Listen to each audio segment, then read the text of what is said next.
We don't have kings in America, but we sure do love a comeback. The return to glory.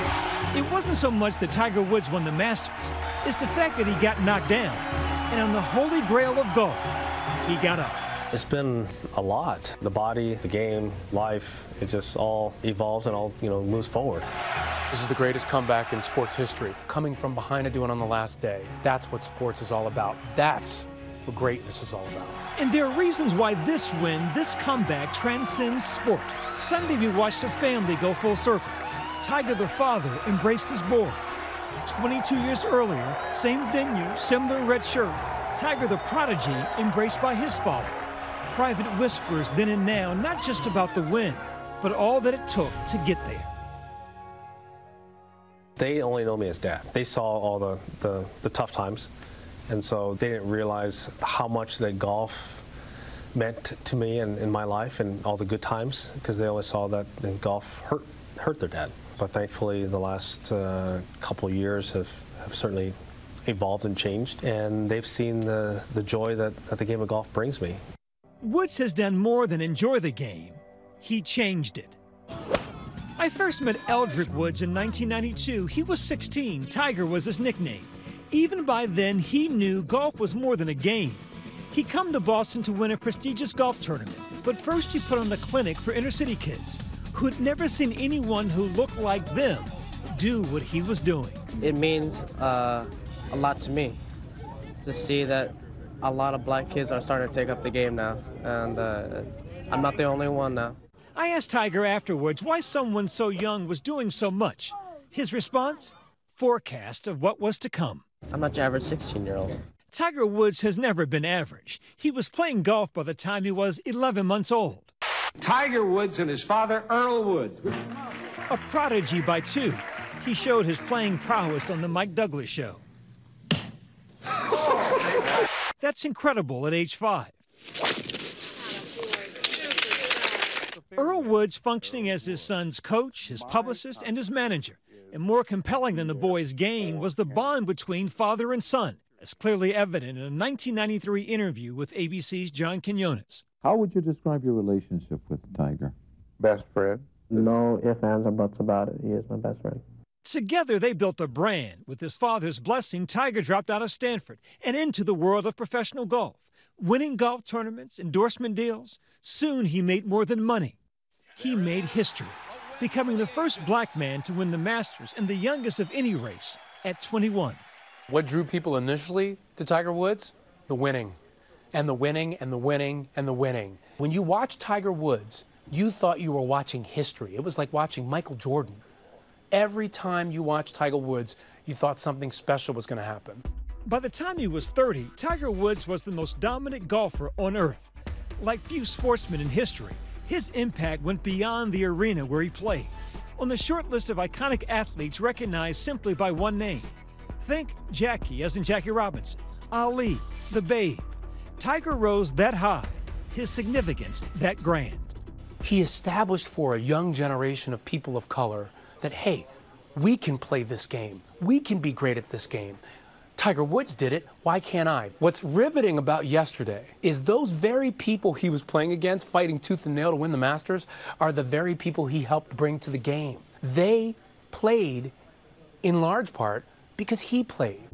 But like heroes before him, his epic rise was followed by an epic fall. In 2006, he lost his father. And by 2009, the spiraling death of his good name. That now infamous car crash in front of his Florida home. Infidelity would cost him his marriage and so much more. All that came crashing down.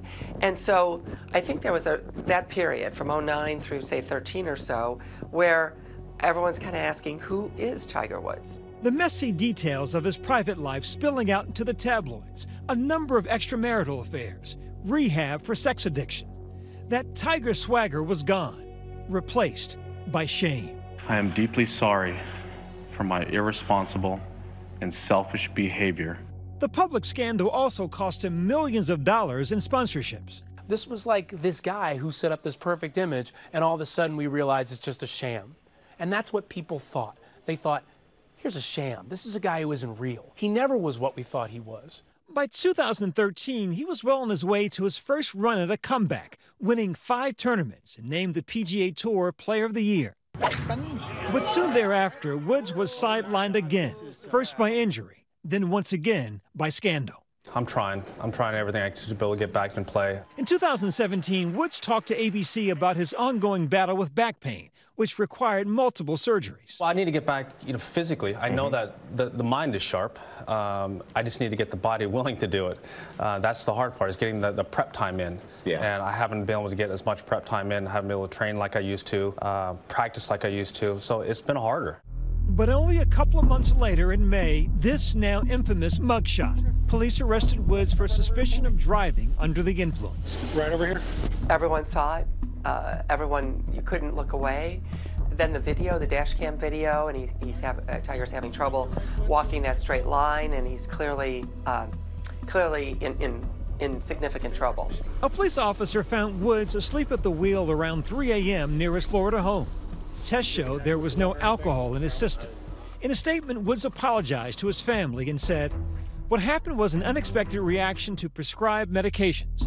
I didn't realize the mix of medications had affected me so strongly." It was breathtaking how far Tiger had fallen. It was sad. It was troubling. It was devastating. By now, his body had betrayed him. His actions had diminished him. The whispers had become a chorus. Too much baggage, too many injuries. Tiger Woods was washed up. But last year, his first PGA win in more than 5 seasons. The evolution we've seen of him over the past year or two, we see a man that's more humble, a man that gives to children's charities, a man that does more publicly. But more than that, you saw his love for his family. And that, I think, is turning the tide of public opinion with Tiger Woods. I think people now are seeing in Tiger Woods at 43 a more mature, a more open, and a more human person. And I think that's going to attract a lot of fans to him. All of it leading to this: Woods striding up the fairway in his signature red. The now 43-year-old, no longer the freshest face on the tour, no longer the #1 player. Back when Tiger Woods was the best golfer in the world, he wasn't the most beloved, viewed as arrogant, aloof. Now that old hubris replaced with what looks like humility, a man softened by hard times. What will he do next? I think that remains to be seen. He can still be great. But even if he's not great, I think he's proven himself as a legend. Woods' longtime sponsor Nike releasing this ad right after Sunday's victory. I'm gonna be Jen Nicholas. Woods is still chasing that dream. He now has 15 majors. Nicholas has 18. He may never get there, but few golfers, few athletes have ever risen higher, fallen further, and come back for such an encore. 15th major today. 18? We'll just enjoy 15. How about that? The 15's been a long time coming. President Trump tweeting tonight he'll present Tiger Woods with the Presidential Medal of Freedom. Hi, everyone. George Stephanopoulos here. Thanks for checking out the ABC News YouTube channel. If you'd like to get more videos, show highlights, and watch live event coverage, click on the right over here to subscribe to our channel. And don't forget to download the ABC News app for breaking news alerts. Thanks for watching.